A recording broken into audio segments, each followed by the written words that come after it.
Picture this: 30,000 feet above the Atlantic. A kid's face is burning not from shame, but from scalding coffee, dripping down his cheek like some kind of cruel baptism. 12-year-old Jamal Carter, a math whiz headed to a national competition in Boston, is clutching his soaked hoodie, trying not to cry, while the guy next to him, some big shot named Victor Grayson, smirks and says, "Oops, kid. Accidents happen." The whole cabin hears it, but nobody moves except Lena Thompson, a flight attendant who's seen one too many passengers like Victor think they own the sky. I'm getting ahead of myself. Let's rewind. Jamal and his mom, Aisha Carter, a public defender who's spent years fighting for folks the system forgets, are at Dallas-Fort Worth, weaving through a packed terminal. Jamal's got this glow, his first big math tournament, a full scholarship on the line, the kind of moment that could change a kid's life. Aisha's beaming too, adjusting her worn blazer, proud as hell but nervous, you know? She's been burning the candle at both ends, juggling court cases and driving Jamal to math club. They reach the Skybound Airlines counter, and the vibe shifts. The agent's tapping away, frowning, then says their seats confirmed months ago are now standby. Aisha's not having it.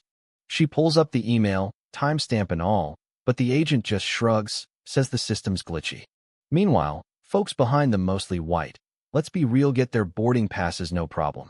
Aisha's lawyer mode kicks in, calm but sharp, and after a supervisor's dragged over, they're finally let on, but not together.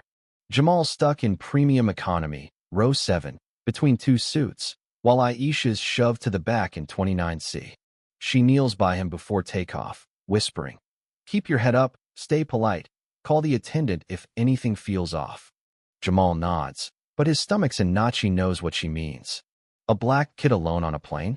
You gotta be invisible to stay safe. Enter Victor Grayson, 50s, dripping in privilege, strutting down the aisle like he owns the damn jet. He's a VP at Apex Capital, used to getting his way, and today he's pissed some last-minute board meeting delayed him, and now he's stuck next to a kid in his premium seat. He glares at Jamal, who's quietly flipping through a math workbook, and makes a big show of checking his boarding pass. "This can't be right," he says, loud enough for half the plane to hear. "I booked 7B. Jamal, polite as ever, shows his pass. 7B, clear as day. Victor huffs, takes 7C, and mutters, "Guess they're handing out upgrades to anyone now." The jab lands, but Jamal buries his nose in his book, trying to shrink. Victor's not done.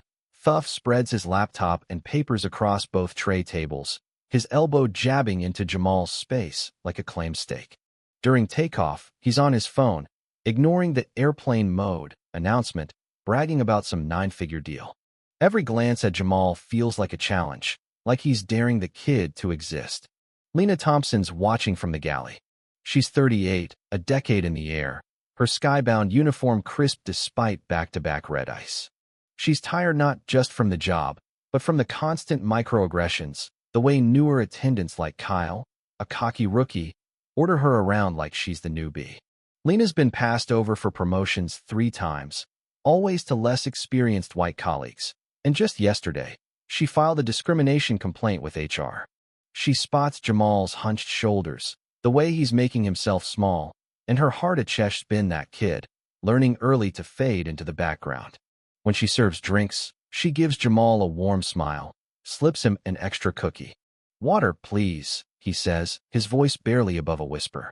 Victor, cutting in, demands another bourbon, annoyed she served the kid first. "Do you know who I am?" he snaps when she tells him to wait his turn.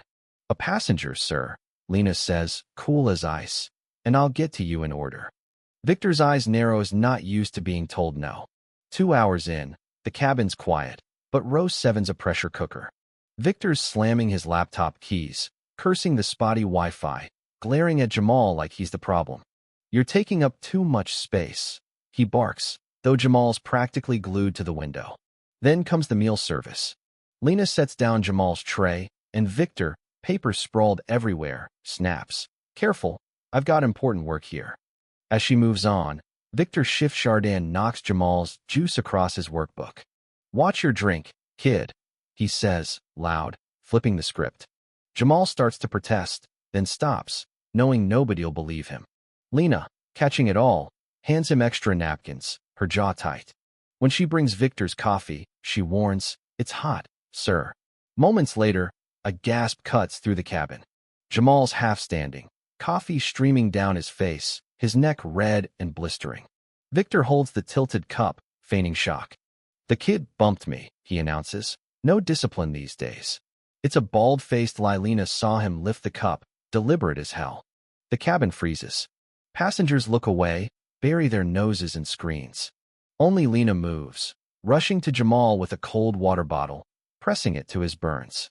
"It was an accident," Jamal whispers, trying to keep the peace, but Lena's eyes meet his. She knows the truth. In the galley, Lena confronts Victor. "I saw you pour that coffee on him," she says, voice steady but burning. "That's assault." Victor laughs, leaning in. "Who's gonna believe you, sweetheart? A nobody attendant or a guy who golfs with your CEO?" He's smug, untouchable, or so he thinks. Lena's done playing nice. "FAA regulations require a report, sir. You're coming with me." She moves him to a back seat, 29D, his face red with rage. "You're playing the race card," he hisses, loud enough for the cabin to hear, and suddenly, it's not just about coffee, it's a line drawn. Passengers shift, some nodding, others whispering. Aisha, hearing the commotion, storms up the aisle, brushing past Kyle's weak attempt to stop her. "My son's hurt," she says, her voice like steel. She sees Jamal's burns, and something shifts. Mom becomes lawyer. "I want his name," she demands. An older passenger pipes up, "Victor Grayson, Apex Capital. Heard him bragging earlier." Aisha's eyes flash. She knows that name. Her firm took down Apex last year in a lending discrimination case. This wasn't random. The plane lands in Boston, and the corporate machine kicks in. Skybound execs swarm the gate, whisking Victor to a VIP exit, while Lena's marched to the manager's office, her phone demanded as company property. Aisha and Jamal are stalled by security, told it's routine. But the tide's turning. A teenage girl with neon green nails uploads her video of Victor's lie, tagged coffee at 30K. It's spreading like wildfire. A retired lawyer, Clara Hensley, hands Aisha her card. "I saw it all. I'll testify." Others chime in. A banker, a nurse, finally breaking their silence. Aisha's already on her phone, calling state police, bypassing the airline's game. By the time Victor's halfway to his SUV, cops intercept him, his smug grin fading. Lena, facing threats of firing, stands her ground. Some things are worth more than a job. Weeks later, the stories exploded. Lena's on leave, her apartment robbed of just her laptop. Aisha's firm faces client pushback, and Jamal's math scholarships under attack. But that video? It's unstoppable. Other skybound workers share their stories, passengers too, and Clara's media contacts turn it into a national scandal. Congress calls hearings. Lena testifies, calm but fierce. This wasn't one bad apply, it's a rotten system. Aisha lays out how corporations hide patterns with secret settlements. Jamal, voice shaking but clear, says, "Nobody spoke up at first, and that hurt worse than the burns." The Safe Skies Act passes, mandating transparent reporting, whistleblower protections. Victor's charged, his career toast. Lena takes a new role with the FAA, Aisha's firm launches an equity division, and Jamal? He's back at math, stronger, wiser. As they walk out of D.C., the sky's full of planes, each carrying folks who now have a shot at dignity, thanks to 3 people who didn't back down. Justice ain't handed out, it's built, one stand at a time. Ever faced a moment where you had to choose between staying quiet or speaking up? Drop it in the comments. Hit like if you believe truth can outrun power, and share this with someone who needs to hear it. Let's keep the conversation going. Your story might be the next spark.